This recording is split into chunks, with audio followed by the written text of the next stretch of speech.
Hello everyone, let's continue our journey of learning spoken English.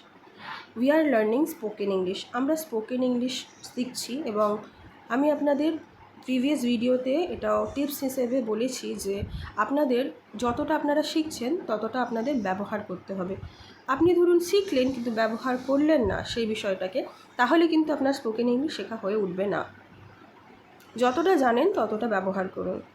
আচ্ছা, আজকে আমরা নতুন কি শিখব?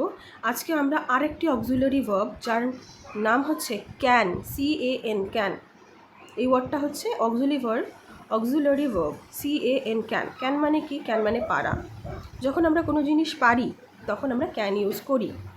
আচ্ছা, ক্যানের অন্য জায়গায় অন্যভাবেও ইউজ হয়, সেটা আমরা পরে শিখব। এখন আমরা পারা বা সক্ষমতা অর্থে ক্যানের ইউজটা শিখে নেব। আচ্ছা, ক্যান। আচ্ছা, অ্যাসার্টিভ সেন্টেন্সে যখন আমরা ক্যান ইউজ করব তখন আমরা ক্যান কিভাবে ইউজ করব? প্রথমে আমরা সাবজেক্ট লিখব। সাবজেক্ট মানে কি? আচ্ছা, সাবজেক্ট মানে শর্টে যদি আমি বলি, সাবজেক্ট মানে যে কাজ করে তাকে আমরা সাবজেক্ট বলবো। একটা সেন্টেন্সে কাজ যে করছে তাকে আমরা বলবো সাবজেক্ট, আর ওই কাজটাকে আমরা বলবো ভার্ব। ভার্ব দুই রকমের হয়, মেন ভার্ব আর একটা হচ্ছে অক্সিলারি ভার্ব। ঠিক আছে, আরও রকমের হতে পারে।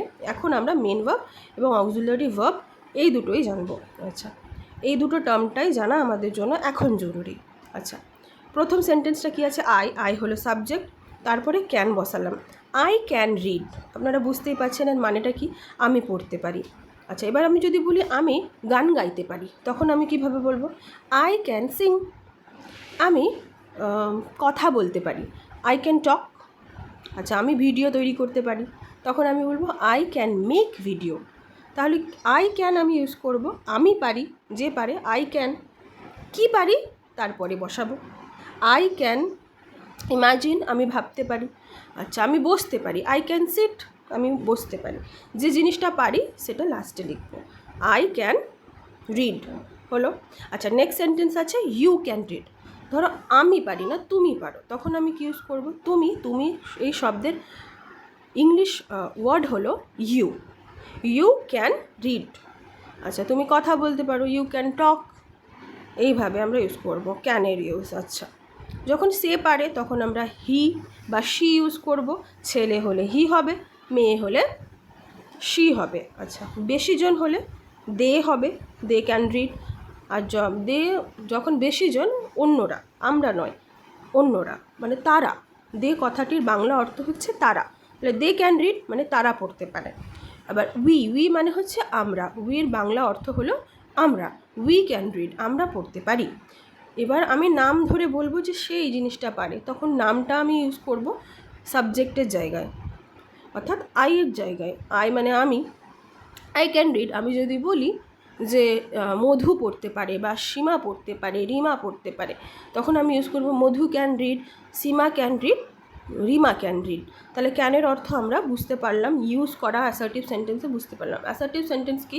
অ্যাসার্টিভ সেন্টেন্স হচ্ছে হ্যাঁবাচক, যেখানে না বলে কিছু নেই, নটের ইউজ নেই বেসিক্যালি। আচ্ছা, নেগেটিভ সেন্টেন্সে কীভাবে ইউজ করব? সিম্পলি একটা নট যোগ করে দেবো। কোথায়? ক্যানের পরে। যেমন আপনারা দেখতেই পাচ্ছেন, আই ক্যান নট রিড, আমি পড়তে পারি না। ইউ ক্যান নট রিড, তুমি পড়তে পারো না।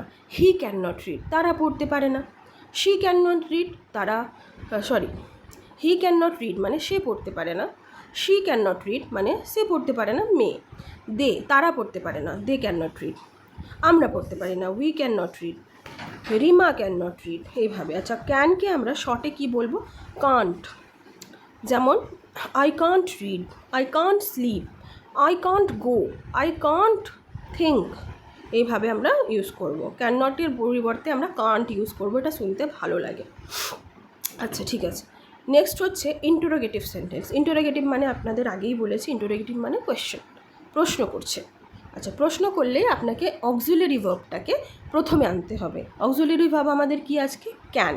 তাহলে ক্যান আমি লিখলাম, ক্যান, তারপরেই সাবজেক্ট বসবে। ক্যান সাবজেক্ট, ধরুন আমি কাজ করছি, তাহলে সাবজেক্ট আমি কথাটির অর্থ কি? আই। তাহলে ক্যান আই, আমি কি পড়তে পারি? ক্যান আই রিড, আমি কি পড়তে পারি? এখানে অনুমতি চাইছে। এখানে ক্যানের অর্থটা কি হচ্ছে? অনুমতি চাওয়া। যে ক্যান আই রিড, আমরা অনেক সময় অনুমতি চাই। ধরুন আপনি একটা ক্লাসে আছেন, টিচারকে জিজ্ঞেস করছেন যে টিচার ক্যান আই রিড, আমি পড়তে পারি, তো এইভাবে জিজ্ঞেস করতে হবে ক্যান আই রিড।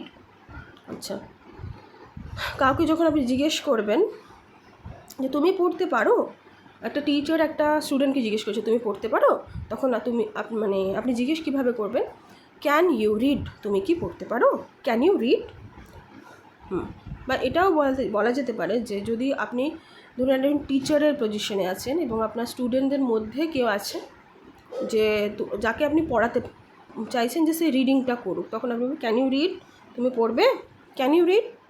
তখন এভাবে প্রশ্ন করা যেতে পারে। অন্য কাউকে জিজ্ঞেস করছেন যে সে পড়তে পারে, তখন বলে can he read, can she read. আচ্ছা, তারা পড়তে পারে, ক্যান দে রিড, তারা কি পড়তে পারে, can they read. Can we read, আমরা কি পড়তে পারি, অনুমতি চাইছে, এখানে অনুমতি চাই, ক্যান উই রিড, আমরা কি পড়তে পারি। আচ্ছা, ক্যান রিমা রিড, রিমা কি পড়তে পারে। ক্যানের অর্থ তাহলে আমরা দুই ধরনের পাচ্ছি, একটা এবিলিটি, সক্ষমতা বোঝায় যে কোনো জিনিসটাকে আমরা পারি, তখনও ক্যান ইউজ করি। আবার কোনো সময় কোনো জিনিস আমরা কোনো জিনিস আমরা অনুমতি চাই, তখনও আমরা ক্যানের ইউজ করে থাকবো। আচ্ছা, টোনের ওপরে অনেক বেসিস করে, যেমন can I read, can I read, এইভাবে আমি যখন টোনটা ইউজ করব, can I read, can I read, যখন আমাদের অনুমতি চাইছি আমাদেরকে সেই অনুমতির টোনে বলতে হবে ক্যান আই রিড। আবার যখন আমি কাউকে ইনস্ট্রাক্ট করছি যে ক্যান ইউ রিড, ইনস্ট্রাকশনের টোনে আসতে হবে, তাহলে স্পোকেনের ক্ষেত্রেও টোনও অনেক ম্যাটার করে, আপনি কোন টোনে বলছেন। আচ্ছা, thank you, this is for today.